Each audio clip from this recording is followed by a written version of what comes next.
কিরে, কোনো মক্কেল টক্কেল এলো নাকি? এসেছে স্যার, একজন এসেছে। তাহলে দাঁড়িয়ে দাঁড়িয়ে কি করছিস? তাড়াতাড়ি পাঠিয়ে দে। দাঁড়িয়ে দাঁড়িয়ে ভাবছি স্যার, ব্যবসা কিন্তু দারুণ। ভাদার উত্তর দিতে পারলে পাবে 200 টাকা, না পারলে ওনার যাবে 100 টাকা। ভালোই ব্যবসা স্যার।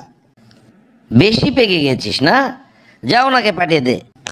আজকে আর মাপ নাই, ধাঁধার বই কয়েকটা পড়ে এসেছি।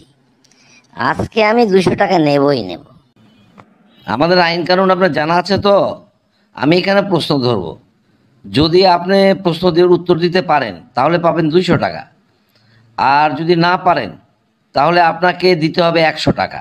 আর যেখানে আপনি প্রশ্নতে আটকিয়ে যাবেন সেখানেই আপনি বিদায়। ঠিক আছে? প্রশ্ন কিন্তু আমি 5টা ধরবো। পারবো না মানে? পারবো না কেন? আমি সবই জেনে এসেছি। আপনি প্রশ্ন ধরুন না কেন? আচ্ছা ঠিক আছে, প্রশ্ন ধরছি।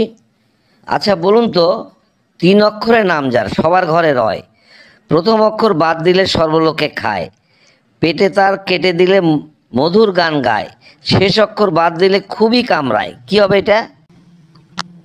যাক বাবা, উত্তরটা আমার জানা। এটা হবে বিছানা। আপনার উত্তর একেবারেই সঠিক হয়েছে। উত্তর সঠিক না? আজকে 200 টাকা নেবই। আরে প্রথমে এত নাচানাচি করছেন কেন? প্রশ্ন তো ধরবো 5টা, আপনি যদি তার আগেই আটকে যান তাহলে আপনি বিদায়। আচ্ছা এই প্রশ্নের উত্তর দিন তো। পানির জন্তু নয় তবু পানিতেই বাস করে, হাত নেই পা নেই তবু সাঁতার কাটে, কি হবে এটা? হায় আল্লাহ, এটা কি হলো রে? আমি তো 200 টাকা নিতে পারলাম না। না, এই প্রশ্নের উত্তর আমি পারবো না। বেটা বলে কি আমার কাছে 200 টাকা নেবে? বন্ধুরা আসুন তো কমেন্ট বক্সে, যে যে পারবেন উত্তরখানা জানিয়ে দিন।